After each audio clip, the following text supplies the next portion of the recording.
Welcome everybody to our second replay cast of the day, this time in Div C between HoTS Tuah and License to Kill. Before I jump in too hard here, I just want to say thank you to everyone who's been watching and following and subbing. You guys are the reason that casting is so fun, both live and in replays. Love the HoTS community. Love all you guys out there. Love that people are still playing NGS after the devs even kind of gave up on this game. So shoutouts to you guys, the players, the viewers, the fellow casters. There's a lot to be grateful for someone like me. And giving me this opportunity to cast this season has been just a joy, a pleasure, and a blast. So thank you to you guys, and lots of love from this Omster. So, in this series, we have bans from HoTS Tuah. They've banned Battlefield of Eternity and Tomb of the Spider Queen. Both of them are smaller maps. Very fight-oriented maps, so it could be that they'd rather work their macro and play some interesting team makeups, or 2v3s, or they just want to play a little differently than the 4v4, 1v1, and 5v5 setups.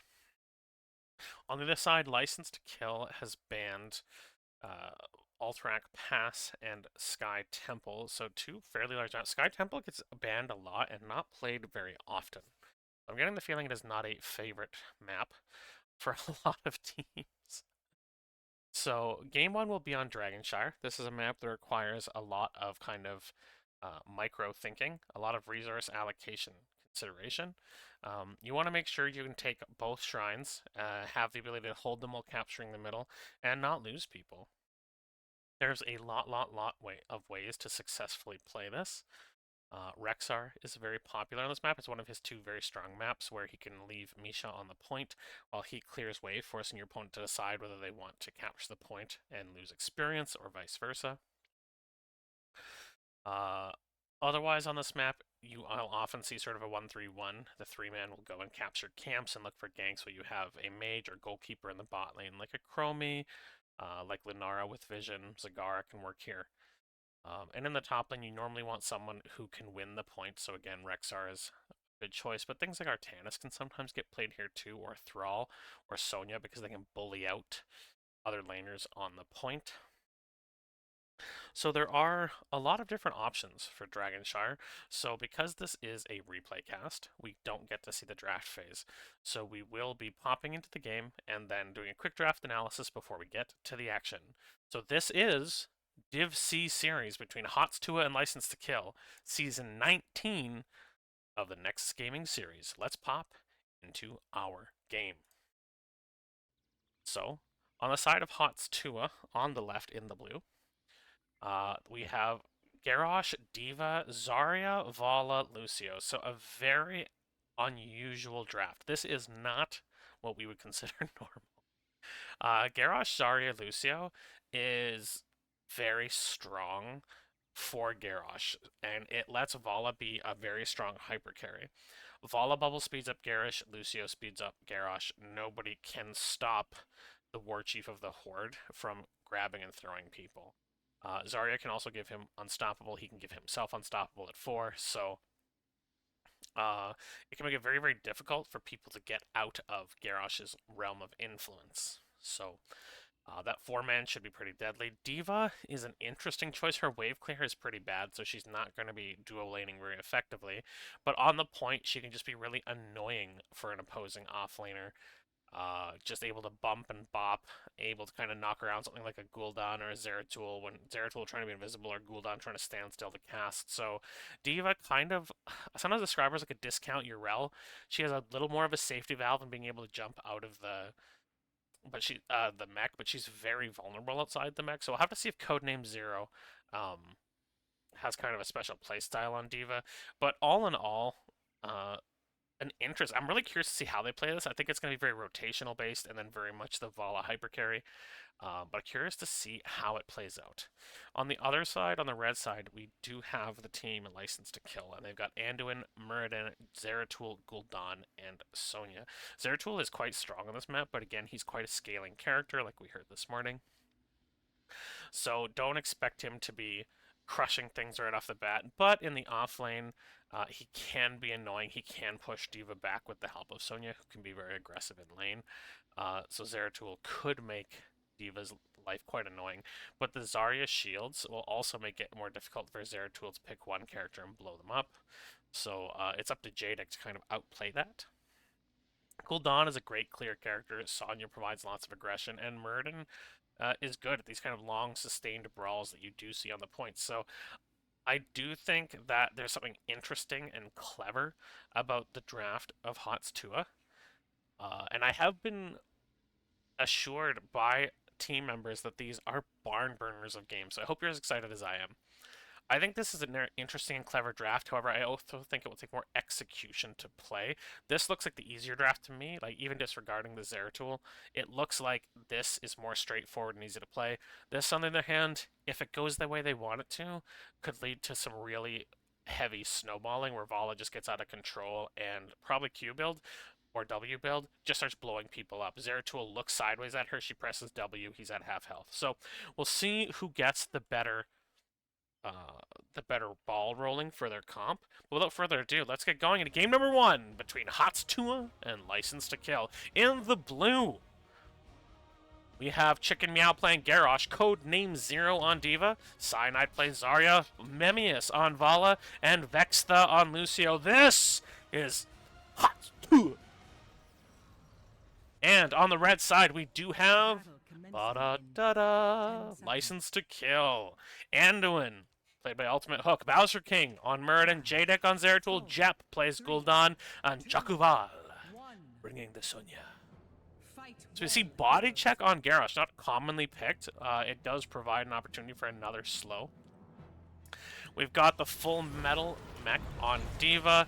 Feel the heat from the Zarya as we do get early aggression from both teams. It is Q build Vala, so we do see the Hungering Arrow, Puncturing Arrow. And we have Party Mix for Lucio, so he wants to stay in his team's area and provide a bigger area of help going forward. On the other hand, we have Power World Shield for the Anduin. Third Wind from Muradin. Had a brain fart there. We have got Move Unseen, so reduce cooldown of Cloak for Zeratul. Corruption build called Echo Corruption for the Gul'dan. Oh, but there's a lot of damage here on Vextha. Is Lucio going to go down? Yes, Lucio's dead. Vextha gets killed. They try to return the kill onto Bowser King. He gets pulled and murdered. So it is a 1-for-1 early on, as Diva does get bullied in the top lane here, down to the last 300 health of her mech. But she can recover health and she can get her mech back just from shooting, whereas Jakuval has to try and sustain in the wave. And we do have the Furious Blow, so Seismic Slam W build from this Sonya. Yeah. So, knocked out of... Codename Zero's just going to shoot Jakuval, and there's not enough minions to get help back. He only has 50 hit points. Jakuval is going to try and finish the Sonya. No. Sonya will escape. Will use their tap. Codename Zero does not need to tap. He'll get a full health mech back soon enough. Chicken Meow is anchoring for his squad. Both teams collecting their siege camps at this moment. I just didn't want to interrupt the kind lady talking about the Dragon Knight power. It will be Codename Zero up on the top point, jumps back into mech, but has to answer the push, and Jakuval will take the point in response. In the mid lane, Chicken Meow has taken a lot of damage, and Vextha also low. No burst heals is the one downside to Lucio, and Jadik wants to do burst damage, so that will make life more difficult. Cyanide nicely dodges a Storm Bolt there. Zarya does not, in fact, get clonked in the head with a hammer, which many people consider a plus. But they got control of the points, and Zeratul will take an early Dragon Ice. This was not stopped as Memmius and Vextha were busy taking a camp here, but it's taking too long. And so they've given up a Dragon Knight, and they have very little to show for it. Chicken Meow's in the bot lane. Cyanide will rotate mid with this Zarya, but the mid gate is almost completely down. The Dragon Knight is at half health. Bowser King trying to create a little space. with his lollipop and his other lollipop. Jadik does manage to hop out with the blink. And he is to safety. Bowser King trying to slow this rotation, trying to make them pay attacks on their health. Good bubble there by Cyanide, keeping Vexa at a good health. Here comes the mech explosion. Ow. And Jack of All is in out. There is spell damage reduction, spell armor from this back minion. Jack of All will keep slamming Codename Zero, but until this is gone, Codename Zero is going to giggle at that damage. Jadik is going to jump onto the Diva, but she manages to use her thrusters to boost away, as she is actually going to go for the double soak. Her clear is fairly slow. She's not the optimal character for double soak. So instead, we'll see Cyanide and Vex the mid, kicking his back, and Memmius is all alone. The hyper carry all alone is a worst case scenario for your comp. This should not be happening, in my opinion. I know you can trust Memmius' Vala, but still, that's his. You don't really want to see that a lot on a hyper carry comp. She's not auto attack build though, so she doesn't have to worry about losing Gambit stacks. The camp will be captured by the members of License to Kill. And honestly, despite the amount of willingness to fight, we've only seen one death to each side, and fairly even is the experience at the moment. This is a 3v4 currently, as Zeratul is mid, so they're not going to contest this Bruiser camp bottom, and I think HoTS Tuah knows that, so they do pick it up, although they are giving Gul'dan his 14th stack of Echoed Corruption. There's a camp pushing in the top. Codename Zero gets thrust from his mech. Jadik jumps on, but the gate. What a good step through by Codename Zero right at that moment. There is a wave crashing mid. In the bot lane, though, they're trying to push with this camp, try to get themselves some value from it. They are losing XP mid, and they're now 3/4 of a level behind as they try to get structure value. That was interesting. I heard the Diva noise all the way from the bot lane. That's a loud mech, guys. Avenge my husband. Avenge her husband. Earn Earn it. Destroy your enemies. Destroy them! Sounds like a cult leader. He's trying to get... Take what you want, which is power and glory! You have to earn it first. Look at all these little sad little orbs. Sad widow orbs. Experience not collected. Oh, look at them blink out of existence, the sadness. The wild orb, sitting and being murdered. So, in the top lane, we see Jack of All and Jadik trying to duel Codename Zero for control at this point. In comes Jadik as Jack of All is low and wants to heal off the wave. In fact, we see now that experience is fairly close. The 4-man is pushing the 3-man here on the bottom. The flip in on Bowser King. He is going to leap back towards his team, but he actually hits the tower and takes a little more damage than he wanted. He does have a tap available to him, but they are just protecting the siege camp so they can crash into this bottom gate. Bottom has not been capped as top is recaptured by Jack of All as Codename Zero continues to be annoying on this mech Diva. 10s have been hit, and now the blue team needs to be careful. They are 1/4 of a level behind and do not want to be engaged there. We see the Avatar for Muradin, Might of the Narazim from the rotated down Zeratul, looking to get on a backline here. We have the Horrify from Gul'dan and from Sonya. That's the name of her ultimate. Leap is just amplification. They put some damage on Chicken Meow, but instead Bowser King goes very low, down to 700 health. Avatar is popped, but Mech and Diva are killed in the top lane, solo by Jack of All, because Jadik was at the bottom, and Code Monkey gets outplayed to be murdered. However, in the bottom lane, they did manage to push back their opponents. The Cyanide has gone middle to claim, but he's got so little energy. This is going to take forever to clear. And Jadik is bottom again, looking to jump on. Looks like Chicken Meow. They want to kill the Garrosh here. There out comes the Rain of Vengeance. Vex is popping as much healing as he can as the corruption damage chews away at his hit points. Jadik manages to get a Q on Vexa. Chicken Meow's taking so much damage. He's got 4 health points. He's dead. Cyanide comes down, but he's just a moment late as it's a 1-for-1. Zeratul for Garrosh. Oh, out comes the Graviton Surge. Jeff is taking so much damage. He's trying to suck his way out of it, but he can't suck hard enough. And he is dead. Bowser King gets pushed back, and the top Diva is going to push back on Jacuval. Uval? Oh, Jacuval sounds terrible. It's Jacuval for sure. Codename Zero. He has the ability to pop his mech, and he's going to do it right now. Jacuval does not want to be in there when it pops. He takes a tiny amount of damage, and Codename Zero is back in his mech. Bottom is going to be recaptured by the red team. Memmius looks here. He does not want to be caught alone. He drops a Q on Bowser King. Another Q on Bowser King. He dodges the Stormbolt. Is in the mid lane. HoTS Tuah looking to push out the lane. Vexta, a slow rotate, not with the team. Cyanide, Memlius, and Chicken Meow are here as they push back. They're looking more damage. A good stun there and plenty of damage from Jep's Fell Flame. Top is captured by Codename Zero, who has taken the micro missiles on D.Va. We see Decimate, Graviton Surge, Rain of Vengeance, and the high 5 from Lucio. They're looking to put some pressure on Jadic here, but he's dancing around well, manages to get himself out. Vexta is going to capture the Dragonite. The second Dragonite is captured by HoTS Tuah.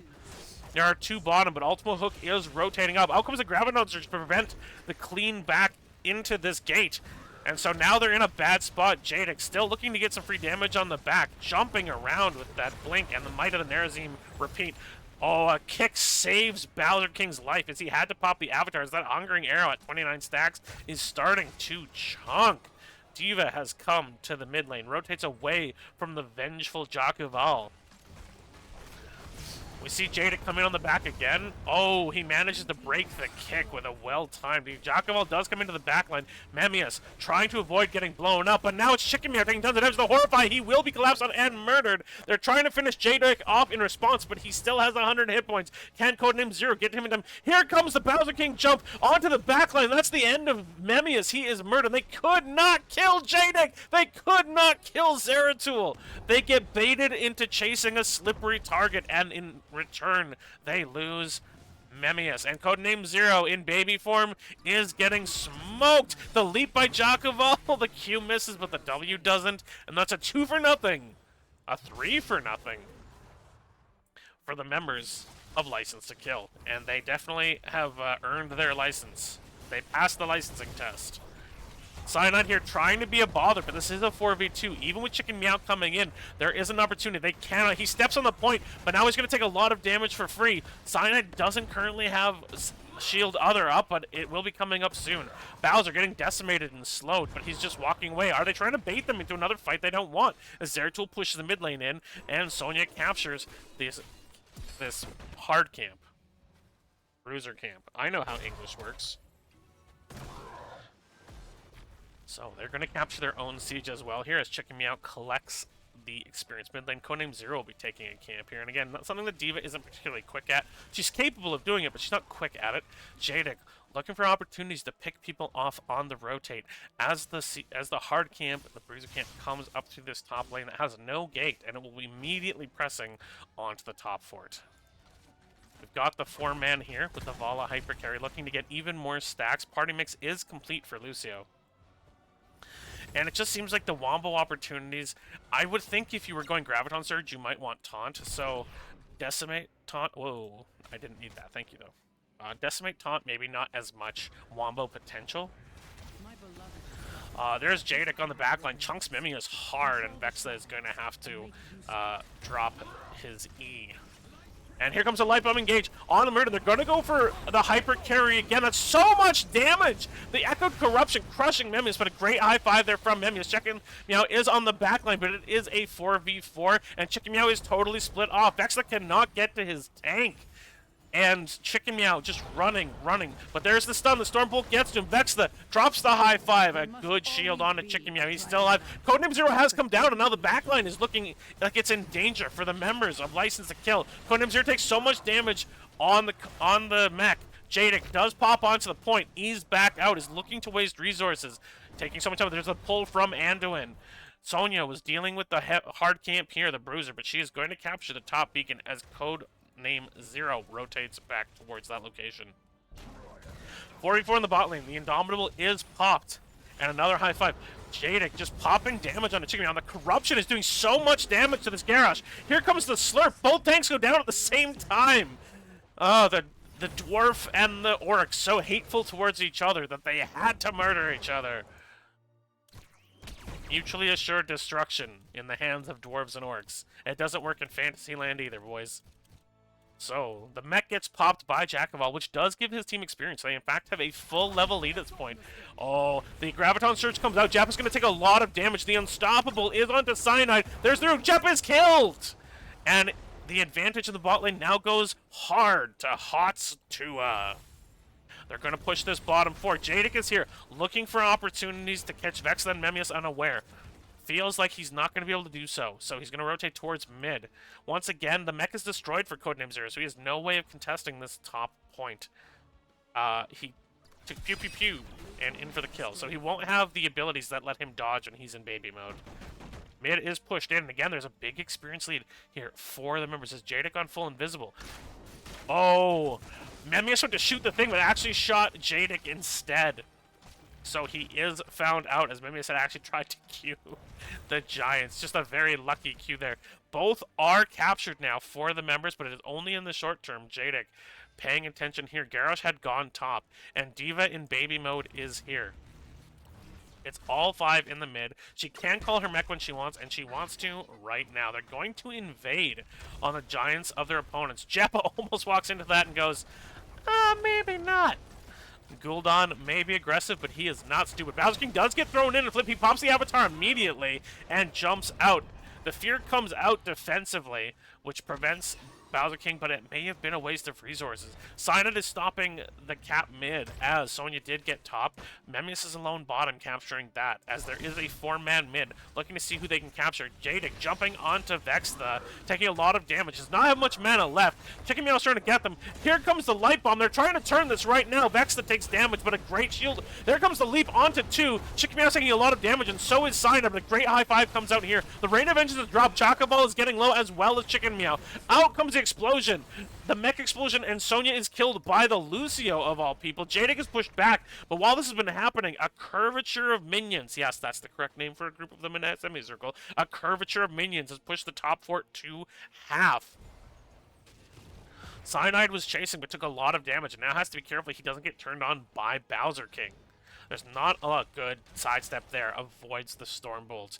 D.Va is collecting top now, as it looks like Vextha and Memia, they stole the hard camp, and they're looking to shoot this fort. Memmius is not being careful enough of Jadic, but they do capture the Dragon Knight, and now The War Chief is in the Dragon Knight. They have earned his power. And now it is 19-19 with a slight experience lead still in the hands of License to Kill.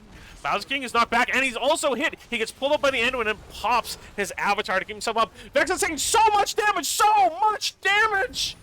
Is he going to go down to the corruption? No, Cyanide comes in at the last moment with his shield, keeping the healer alive. There's a great Graviton Surge, but it does not yet have the level 20 silence, so the members there are able to stay alive. Big wave in the bot lane for the red team. They didn't get the gate here. It seems like they're not certain what they want to do with this Dragon Knight, as Jadic continues to look. Here comes the jump in by Bowser King. They jump on Memmius. He takes so much damage, he's down immediately. The hyper carry is gone, and now this team has to retreat. Bowser King is getting pushed by Codename Zero, but D.Va does not bring a lot of damage to fights.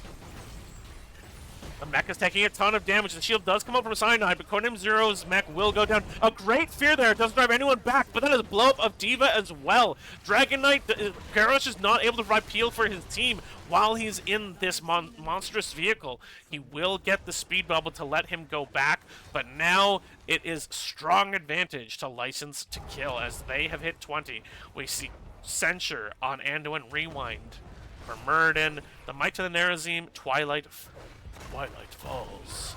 There's a flip, and there is the silence, but a great pull by Anduin. A ton of damage onto Vextha, and he goes down as well. They're going to jump into Chicken Meow as well. He doesn't really have a way to survive, and he's blown up by Jadic, who goes hard. He wants to kill Zarya as well, but the Russian power lifter goes, yet. And that is a 4-for-0 for the members of License to Kill. We have the Demonic Circle from Gul'dan, which lets him teleport back to here. That's what you're seeing on your mini-map. And we do have Ignore Pain from Sonya, lots of free armor. So they are going to take the advantage to get 2 structures from their opponents, bringing things closer as Memmius continues to stack his Puncturing Arrow quest, up to 53 stacks. Oh, thanks, Gucifer. I like doing the orc voices, they're a lot of fun. So, on the other side, 20s have come in as well. We have Titanic Might for Garrosh. We have Headshot for D.Va. Gravity Kills with the silence as the red team goes for this bottom camp. We have Acrobat, so additional charges of ult for Vala, and House Party. So gains more healing the more people are in his crossfade. So that's what this is here for. Now, Vala did manage to kill Sonya, who had been trying to take this camp. So they invaded on their own because they knew their enemies had spread themselves out. Cyanide does look like he's in danger here, though. He does put the unstoppable double on. He's taking so much damage. Here does come the gravity kills, and it silences too, but it's not enough. Cyanide will go down on Zarya. The mech is going to get thrown in there. Codename Zero, pew pew pew, but the fear prevents him from jumping back in. Bowser King is killed even with the pull, but Memmius is getting jumped on. A great throw there by Chicken Meow, preventing his Memmius, his Vala, his hyper carry, his lover, from dying to the Zeratul. A great throw and a great kill. Vala now helping to invade this siege camp at the bottom. Now there is a bruiser camp pushing, but it's pushing slowly because there is still a tower here, even though the fort was killed. They're going to capture both points and set someone up on the Dragon Knight. And what a turnaround. Both teams spreading themselves a little bit thin at times, finding themselves a little out of position. And a great communication from HoTS Tuah to put themselves in a position to rally around Cyanide. Yes, Zarya dies. The rest of the team comes in and gets a 2-for-1. They were considering the camp, but they're not able to get there before the Dragon Knight is captured. And so they're going to look to siege. On the bottom, Anduin is fighting siege giants. His dad is good at fighting things. Anduin is better at crying about things, if Kaldor is to be believed. Dragon Knight will smash this mid gate. At this point, the Dragon Knight does have 23,000 health, so it is not a joke. Minions pushing in the bot lane as well. They're barely even in this top lane. Chicken Meow has to be careful. There comes the Decimate, but no flip onto Bowser King. They're playing this safe. They're playing this careful. It is 19 minutes into this game. Both teams are level 22. Neither team wants to make a fatal mistake at this point. The kills are 14-9 in favor of License to Kill, but it's not about who has more. It's about who gets better kills. Memmius is looking at Jadic here and is trying to punish him for being out on his own. Vexla is going to help Memmius chase the elusive Dark Templar. Meanwhile, Dragon Knight takes one last swing onto this keep, and it does go down. There is the flip onto Jack of All. He will have leap if he needs it, but no. Ultimate hook with the excellent pull. The chastise comes out. It does not hit. And now they keep having to switch their focus back, forward, back, forward, back, forward. They do not want to let anyone get murdered by Jadic Zeratul. Which has been pretty slick so far. A good speed bubble there. Chicken Meow steps up, is not able to find an opponent to flip. He does pull a Decimate here. Jackal does jump. Here goes the light bow engage again. They get it on to 3. That's so much damage, and once again, Vala is blown away. Vexa just barely manages to get away. The gravity kills does come up, but it's not enough. The high five is onto Cyanide, as Vexa tends to get out. But this front line cannot help enough. Codename Zero taking so much damage. Chicken Meow is not able to stop that. Vexla is being jumped on by Jadic. Chicken Meow is getting destroyed by 4. He's staying alive, but he finally does go down. And Sonya has garnered all of these kills. 3.5 kills, because the mech counts as a half, to Sonya, as Jack of All comes in like a wrecking ball.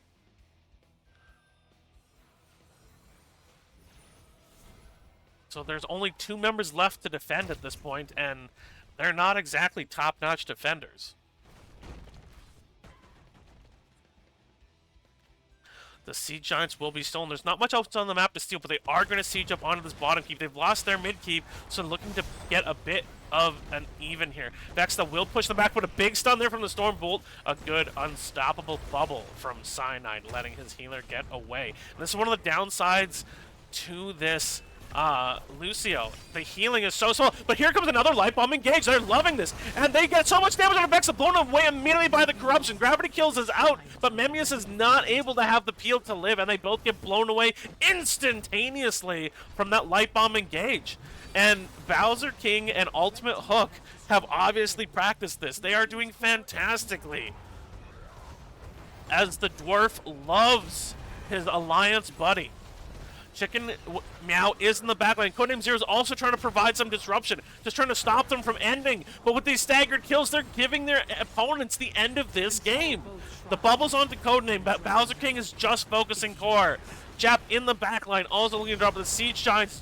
Zion's trying to kill them, but the core is down to 70% already, and Codename Zero has been forced back. There's nothing they can do. Core is at 30, Core is at 20, Core is at 10, and it is over!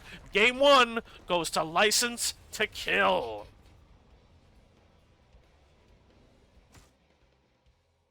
And I think that's a really tough one for HoTS Tuah in the sense they had a cool draft. They often made it work, but at the end of the day, the amount of throughput damage that Gul'dan could provide while his opponents were distracted by Zeratul was something the Lucio couldn't do much about.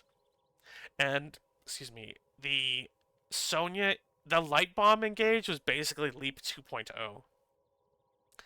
And there's just not enough high fives in the world to stop Leap and Light Leap from Mura Anduin and from Sonya, which made life incredibly difficult for the hyper carry style. And I think that was kind of downfall. At the end, it ends 20-9 in kills, but it didn't feel that uneven while the game went. But it just did get to that point where Garrosh was often a stone alone trying to peel the back line, but with no real threat to kill them or hurt them even. They could kind of ignore him while the front line of Sonya and the back line of Zeratul just kind of blew away Memmius. And that's one of the downsides to Zarya in a composition like this, and D.Va to some degree. Not any hard CC to offer. Now, did D.Va go for the stun? Yes. But still, just the reason these characters aren't played all that often is they often fail to provide the hard CC you're looking for. And with Avala, yes, Zarya protects, but I think the D.Va, while a neat pick, an interesting pick, and it had its strengths for sure, I think when it came to the late game 5v5s, it just left Vala a little high and dry, not with the escape she would have wanted. But regardless, a highly exciting game. That win does go to License to Kill, and we will see where we are going for game numero dos. So, game number 2 is going to be on Towers of Doom. I will have to exit this replay and open a new replay, if you can be momentarily patient with me. And again, this morning on our cast, some really close, really exciting games. This afternoon on our casts, again, some really exciting, really fun games. So let's see if this is another series that can go to 3 games. Prepare yourself for battle. Game number 2 being Towers of Doom. And again, I've heard this. I always say this because I heard it and I love it. Towers of Doom is where you take your opponent when you want to say, we're better at everything than you. We can beat you in every which way. Siege damage is important on this map. Getting a tower and being able to defend it with your opponent being slow to defend it or not being able to siege back very well means you can really, really control rotations. You can control how many shots come out. So globals are very useful on this map. You sometimes see Vikings on this map. Hawk is popular on this map. So lots of opportunities. Delay characters can be good here, so things like Junkrat, Chromie, Li Ming, Hanzo, all of those can be good at delaying people from capturing the point. So, I don't have too much more to add to that. I think it'll be very exciting to see how this goes in Game 2 as these teams looked quite evenly matched. So, let's stop flapping our lips in this menu and go into Game number 2 between HoTS Tuah and License to Kill with a 1-0 lead so far to License to Kill. So we see here in game this draft, HoTS Tuah has drafted Stitches. They went with D.Va again. Chromie, Vala, and Brightwing. And I don't know if D.Va is one of Codename Zero's favorite heroes, one of his best heroes, if he just wanted to redeem its name after a bit of a struggle at the end of game 1. It wasn't a struggle the whole time, but this time. And so we see Stitches, D.Va, Chromie, Vala, Brightwing. So the hook into Polymorph can be a really good blow-up opportunity. Both Chromie and Vala can provide burst damage. So this is an opportunity to see someone channeling, pull them in, blow them up, give you a 4v3 while your offlaner is camping somewhere else. And so I really like the style they have. D.Va can kind of boop someone and move away. Stitches can delay from a distance. Chromie and Vala can both delay from a distance. This is a team that can try to get things accomplished while distracting, or just let someone come back from somewhere else, either whether it's ganking or they died and they're coming back. This team composition has a lot to offer here. The one thing I would say they actually are quite weak at outside of the polymorph, being hard engaged into. D.Va might be able to help a little bit with that, but we see the Zeratul, the Murd, and the Sonya on the other team Stitches doesn't like being hard engaged too. Chromie and Vala definitely don't like being hard engaged too. And while Brightwing does have an AoE cleanse, if this team gets a little bit ahead or hits 10 a half level first, back up, back up, back up, back up, back up. So while I believe this team is very capable of delivering on this pick comp style, if they fall behind early, it may be very difficult to get back until late in the game with the late game hooks, and you have to just pray you make it that far. Due to some target bans, I see. Thank you for that info, Cyanide. I appreciate it. So without further ado, let's get into Game 2. We'll see if HoTS Tuah is able to bring us to a Game 3, or if License to Kill brings that sense of finality, that joie de vivre. No, if they bring that killer instinct with their License to Kill. So, popping into game number 2, on the blue side, we do have HoTS Tuah. Chicken Meow is on the Stitches. Diva, codename 0. Cyanide plays Chromie. Memmius on Vala. And Vexta plays the Brightwing. On the red side, we do have License to Kill with murder in their eyes. They want to finish this series and earn the domination. We've got Rhaegar, played by Ultimate Hook. Jadik on Zeratul again. Bowser King playing Muradin. Jep on Azmodan. And Jacobal on Zilsunya. So we do see Hungry for more collecting orbs for the Stitches, so he will be wanting to rotate. They're not looking for the duo rotate when you go Hungry for more from the Diva, which will let her be stronger in her lane. We've got Liquid Cooling, which gives a lot more sustain to the Diva, and she doesn't have to go back to tap to get tap. She can just press the button, get tap every 50 seconds, so it's quite strong. We, in fact, have Cube. I haven't seen this in a while, but once again, the first time, the Sandblast build for Chromie. We usually see Vision or Deep Breathing. But this is by no means a bad ability. We do have Cubit again, the Puncturing Arrow for Vala, and we have Hyper Shift for, and Bowser King misses the Stormbolt, and Chicken Meow misses the hook. The tanks are getting their rangefinders, boys. And on the other side, we have Totem build again for Rhaegar and Colossal Totem. We have Move Unseen again for Zeratul, which did work for Jadik fairly well last time. Chicken Meow is aware that Zeratul is here, does get the hook. They're looking to put some damage on here, but nobody's really here. Why is he coming down this way? I would have thought he'd go this way. He doesn't. He goes through the grass, takes a lot of damage, manages to survive. We've got Third Wind for the Muradin, which does make sense on a map like this. Does let him be a lot more sustaining. We have an Azmodan of all things. Did I forget to cover the other team? I think I did. Well, we have an Azmodan, which you rarely see, but it can help, especially against a Diva whose wave clear is poor. You could just put a Demon up here and make your Diva's wave clear job even harder. But we just rarely see Azmodan win games, so I would be inclined to say License to Kill loses this and it goes to 3 just because they have an Azmodan. I love Azmodan. He's my second most played hero. But he struggles to provide any value in a team fight until basically level 20, when he gets bonus damage to his Q, which I should know what it's called, but I forget. Globe of Annihilation. Jadik has to E out there after being grabbed.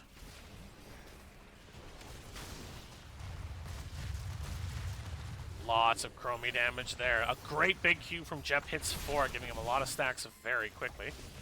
Bowser King, oh, what a snipe by Chromie! Pew, pew, pew, pew! And then Chicken Meow finishes that off by sniping a minion with his hook. Bow, bow, bow, bow. So, the first blood this time, it does go over to HoTS Tuah, as Diva is desyncing the lanes here. Does not want a 1v1 Jacobal. Sonya, it appears, is going to disrupt that rotation, though, just being a huge pest, and pops that Liquid Cooling again. And again, that is very helpful. It means she never has to be out of lane, which does help with her slower clear problem. She doesn't really have talents that let her clear more easily either.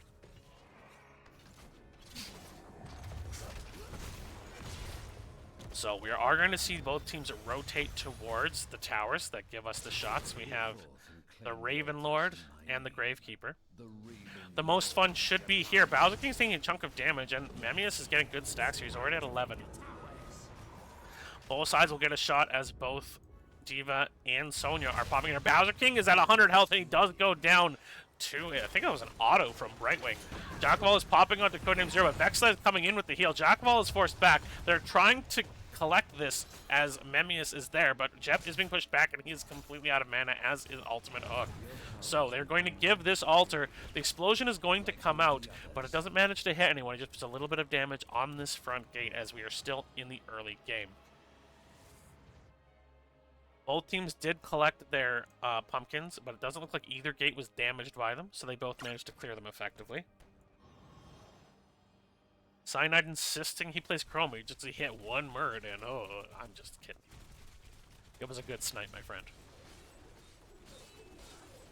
Somebody knows where to get clips for his highlight channel. Oh yeah, everybody. Cyanide makes probably the first in a while highlights channel for NGS, so give the dude some love. Check out his channel. I don't think I have links disabled in the chat, but if I don't, feel free to pop in your YouTube, buddy. Codename Zero is going to get ganked here by Jadic, and now he has to be careful. He doesn't have the ability to explode the mech, so he's going to take a lot of damage here. He does still... Oh, but Jadic and Jakoval, the J brothers, managed to blow up Codename Zero. But they are going to capture their opponent's pumpkins for that gank. Bowser King does get hooked here. Vexa does polymorph, but neither of the damage dealers were there to help. Cyanide does get the early slowing sands, preventing Jadic from jumping on him further. They've got about a quarter level lead here. The air pumpkins will come in and destroy the front gate here. In the bottom, it is 3v4 here. HoTS will have to be careful as Jadic is looking at Roadhog here. He's looking at Roadhog and going, Roadhog isn't in this game, what? Oh, the pew pew pew pew. Yep. We have fun on this stream. That's rule number one. HoTS is supposed to be fun. That's how video games work. There's only one altar to be captured. Bowser King. Looking to see what he can do. There comes the time trap. They're going to look to pop some damage, but a good sidestep there means he gets hit by very, very little. Slowing Sands comes out, makes Jadic's life more difficult, but they get so much damage onto Memmius early. Vexa just trying to pop out some healing here. He wants to save his phase shift. Does pop the cleanse, though. Here comes the heal onto Cyanide. Chicken Meow is just trying to peel for his team. Memmius taking so much damage again. He is killed by Jadic. Codename Zero is jumping on a great hook there by Chicken Meow. Bowser King is down. Jadic still in the backline as Vexa is trying to find him. He does get hit by the Cyanide's Qs. Codename Zero is using... And there's the speed up. The level 4 talent.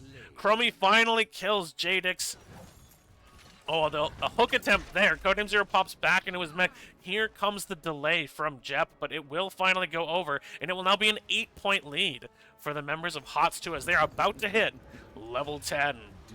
The ultimates we see come out Gorge for Stitches, Blink Heal for Brightwing, such a great repositioning tool. We see Rain of Vengeance for Vala, and Question Mark for Diva. One of my favorite ults in the game. Everyone has access to this ultimate. Yes. Love the Cyanide. He's going to be making highlights things. If you see something cool in one of my streams, in a Toki stream, wherever you see it, a Peldor stream, a Raka stream, feel free to clip it and, you know, let Cyanide know about it on Discord. He is in the NGS channel, and he loves seeing great HoTS clips. Here's a... Oh, and the Gorge prevents the Ancestral from going through. So much damage onto Jadic. Bowser King has to jump out. No, he gets hooked again. He does have the Ancestral, but he is going to die as Cyanide's Chromie is going hard. Memmius takes so much damage, though. Ancestral came through, and it does go on full cool... No, it doesn't go on cooldown. It didn't go through, so it is back up. Might of the Nerazim for Zeratul. Avatar. Tide of Sin for Azmodan. And Leap for Sonya. And this is... Imagine dying to... Well, she's the master of time, and you're the master of space. So this is actually what they call quantum physics. And it's hard. It's hard. Quantum physics is hard, guys. Don't judge Chromie and Zeratul. When you got masters of time and space doing things, it's... she is going to take here and there, which gives her a better opportunity. And this goes with, once again, the first time she can get an extra Sandblast character, which means she can teleport around with here and there, making it harder to be blown up by Zeratul. And I've heard Chromie players say this is a must-have into the Dark Templar Prelate. Yes, I'm a nerd, and I live with that every day, So there's only one here. A good hook there by Chicken Meow onto Bowser King. Cyanide baiting them with this false attempt. There is the slowing sands, but a good leap out by Bowser King as Memmius now comes in to collect. And the zoning of HoTS Tuah has been oppressive. With 4 people, they stopped out the 5. But again, Azmodan can't really help you team fight. A great character for wave control and things like oh, but a great hook. It goes onto the Rhaegar, and he's gorged. Jadik trying to put some damage onto Memmius so he can't help, but ultimately has to run away. A good stun. Bowser King goes very low. Jadik now coming in to take his fair share of damage as each of the red team members seems to go, well, now it's my turn to get slapped around by HoTS Tuah. Flip the Ancestral Interrupt. That was a clever melee gorge. It was very clever. Cyanide will have many options today. A great here and there from Cyanide, avoiding the jump on by Bowser King. These are some slippery characters. A great slowing Sam kill on the polymorph means Bowser King has to jump out, but the Ancestral comes out, and this time it connects with the Dwarven King. He will eat his lollipops in peace. 274 stacks already for Jep on the Azo. He's not having any trouble getting his stacking through, as both teams are now comfortably at level 13. A 1-level lead to HoTS Tuah now, as there is a 12-point lead for our blue team. Trying to work while watching HoTS is hard, dude. This is why I do this on Friday, which is my day off. Jack of All will jump onto Codename Zero, but Codename Zero does have the ability to pop Mech Explosion at any time, so it seems like Jack of All just kind of wants him to waste that. But Codename Zero can just drop away. And Jadik has been seen. Memmius sends a Hungering Arrow his way. There is the Polymorph from Vex. They're just being annoying to the Dark Prelate here. Does put the bomb onto Vexta. He will jump on, but Chromie can use that. The slowing sands onto Bowser King. They are engaging here, and Chicken Meow doing such a good job on this tank that doesn't like being engaged on. He just is in the way, and he's doing a great job. It's going to be a 1-for-1 trade in the top as the lead remains 12 points.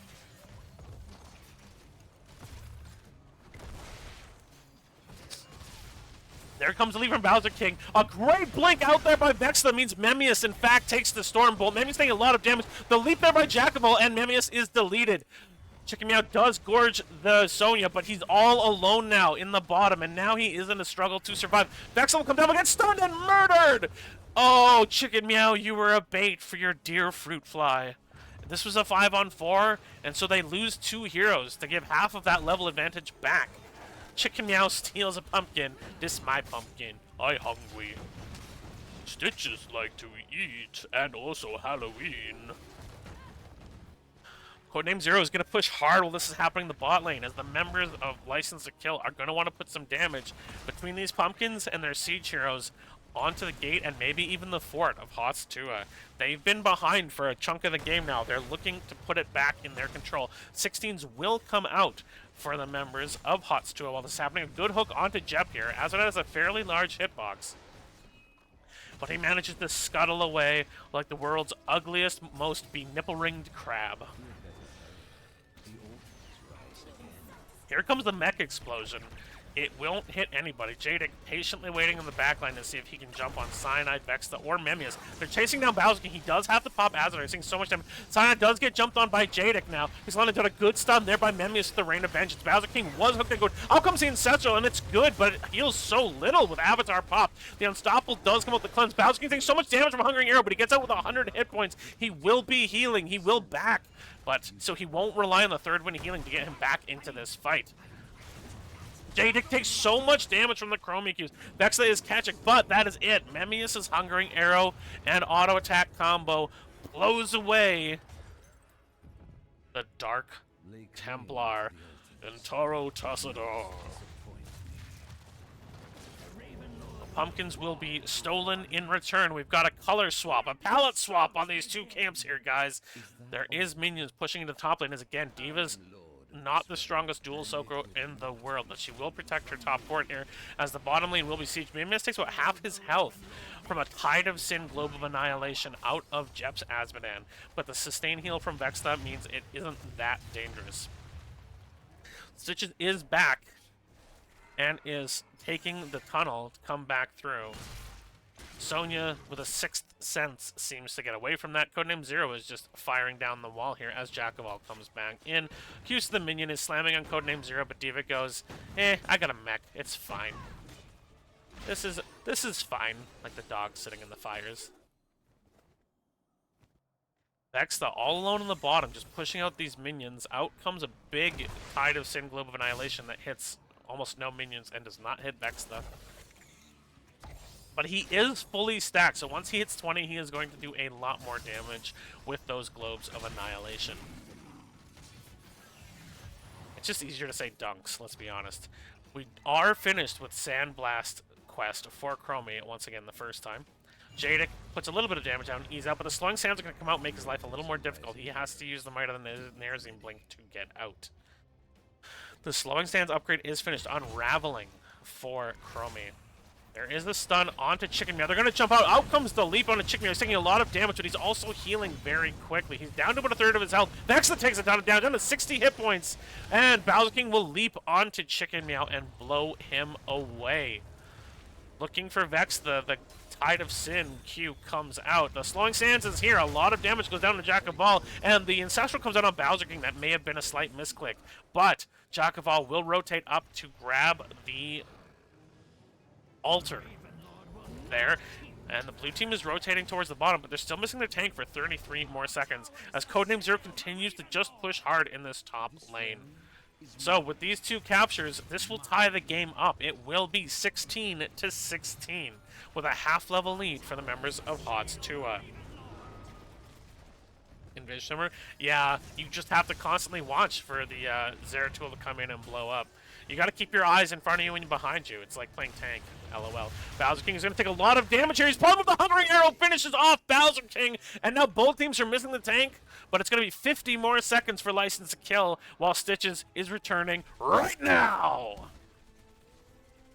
I didn't like being dead. There's the hook. He does catch Jadic, but a good blink out means he does not get hit by the Stitches W, that big slam. Codename Zero is going to take a lot of damage here, and now they're going to try to jump on his Diva 4. He does shoot. He does use the big shot on his mech, and it blows up faster. Both Jadic and Jackal are able to get out. Codename will use boosters to get away there. Jack of All keeping an eye on Chicken Meow as this team now sieging the bottom. They actually have a lot of damage on top, some damage on mid, and they are sieging the bottom. They do look at Jadic, the Hungering Arrow coming out.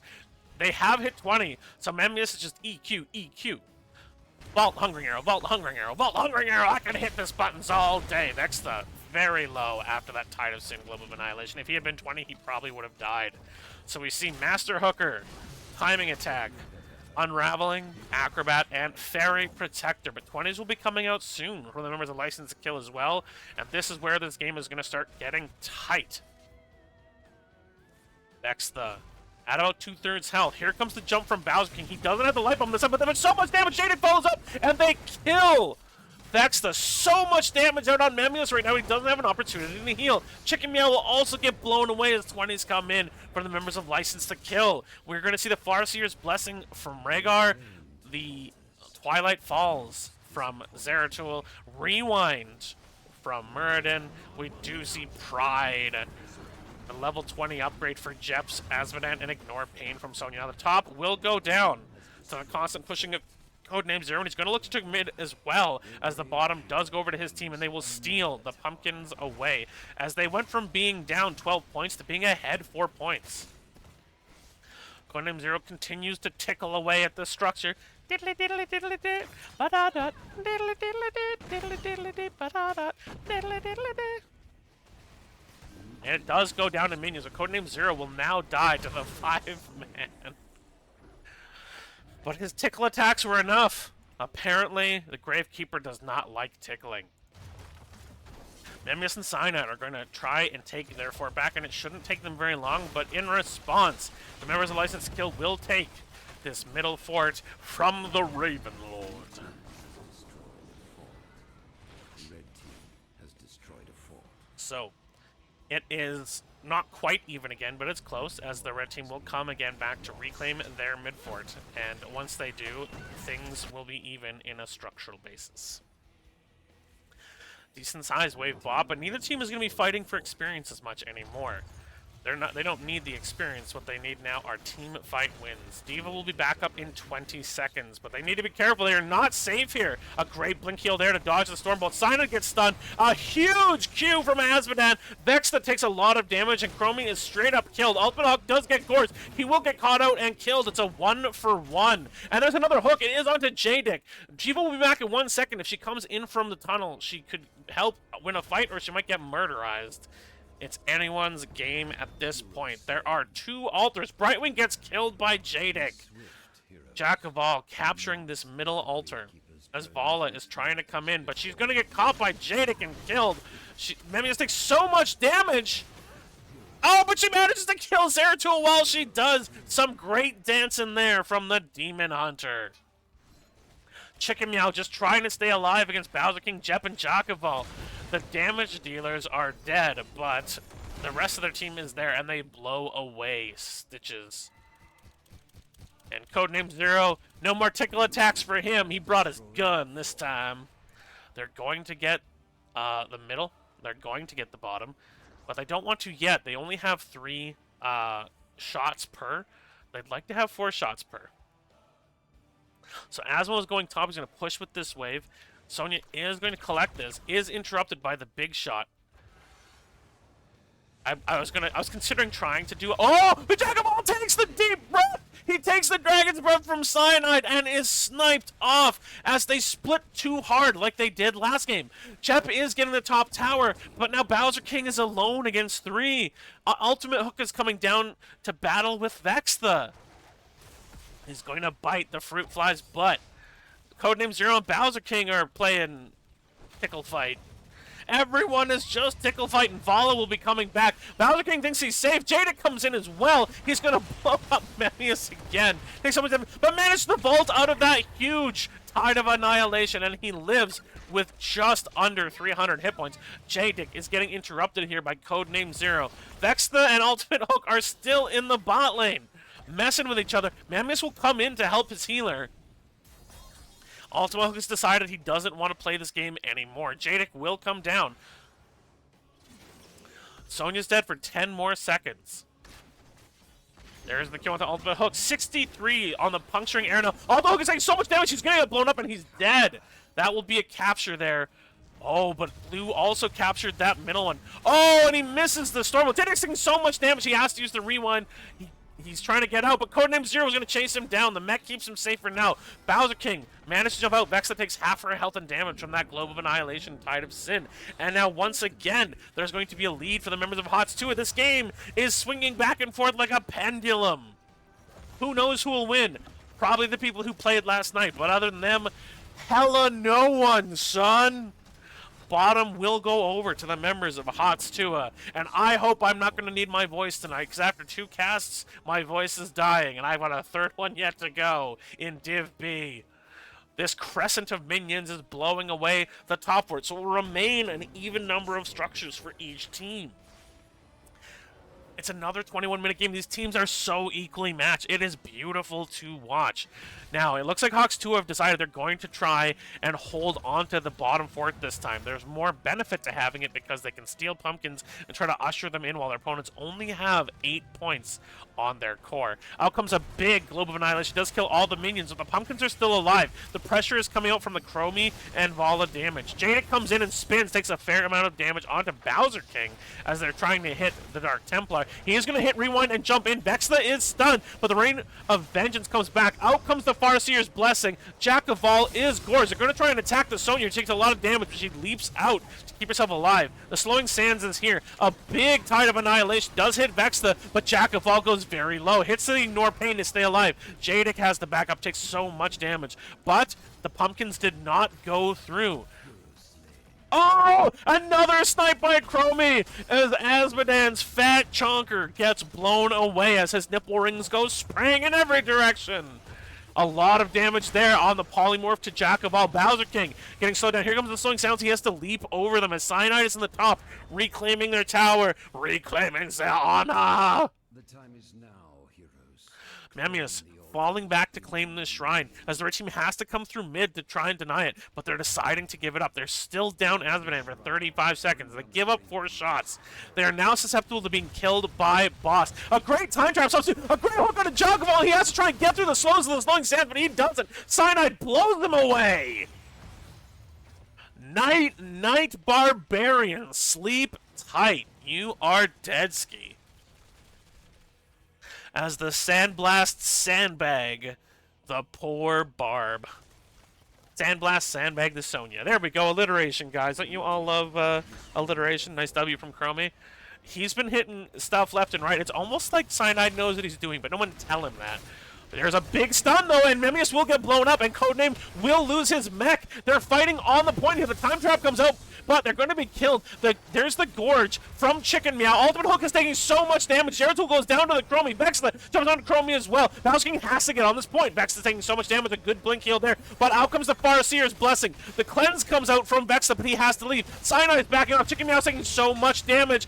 Oh, the dunk there onto Vexla by Asmodan. Cyanide now walks onto the point. Chicken Meow just trying to stay alive, but they will give over this boss, and Cyanide is going to be hunted down by the Wolf Druid. And Stitches we killed as well. It's a 5-for-1 team wipe as they throw on the boss pit. The score is 8-4. There are 2 altars coming up, and most of the members of HoTS 2 won't be up in time. And here's the thing, if they capture this point, they don't even have to capture, they don't have to defend both of them. They could only take one, theoretically. Highlight videocast of the play, just the commentary. Oh, this has been an exciting game. They want to defend the more western side. They want to capture both and win this game. Jack of all is collecting. Memmius just trying to get that, but he can't deny it. And this game is going to be over. The shots hit the core, and it's GG. A 2-0, but the closest 2-0 you will ever see between 2 teams. That felt like a 3-game series because of how tight it was. Again, the kills are darn near equivalent. 15-17 this time, and some amazing plays from both teams. Unfortunately, that boss play not paying off for HoTS 2. That would have been game. Unfortunately, Memmius gets caught standing still with D.Va there, gets storm bolted and blown away. But my goodness, what a set of games. And honestly, this easily could have been a 2-0 for HoTS 2 as well. The games were so close. It literally hinged on small plays, small positioning. And just excellent work by License to Kill to get the final touches, to get the wins in both these games. But just incredible plays from both. The D.Va showed more value than I would have suspected. I think perhaps something like the Haka with Global, if I don't know, it was probably banned, but that may have been slightly more valuable because there was times where the team had to do a 4v5 while Codename pushed, and I'm not saying that was a poor decision at all. It did cause them to change a little bit of their playstyle, but I think Jadek Zeratul deserves a lot of value, and it's not because he got tons and tons of damage or tons of kills. It's because you have to pay attention to the Zeratul. He divides your attention if he's playing well, and Jadek did that. Jadek played well enough to make the Chromie, make the Vala, make the Brightwing go, what's behind me? When's the last time we saw that jackass with the purple bandana and the glowing green eyes? How can he be invisible with glowing green eyes? It defies physics. But with that, we do have a 2-0 of HoTS 2 by License to Kill. These were excellent games. I'm so glad you could join me. We have another cast coming up in half an hour of Dib B, and hope you can join me for that as well. Thank you so much for being here. I've been Elmster. Go enjoy yourself some HoTS.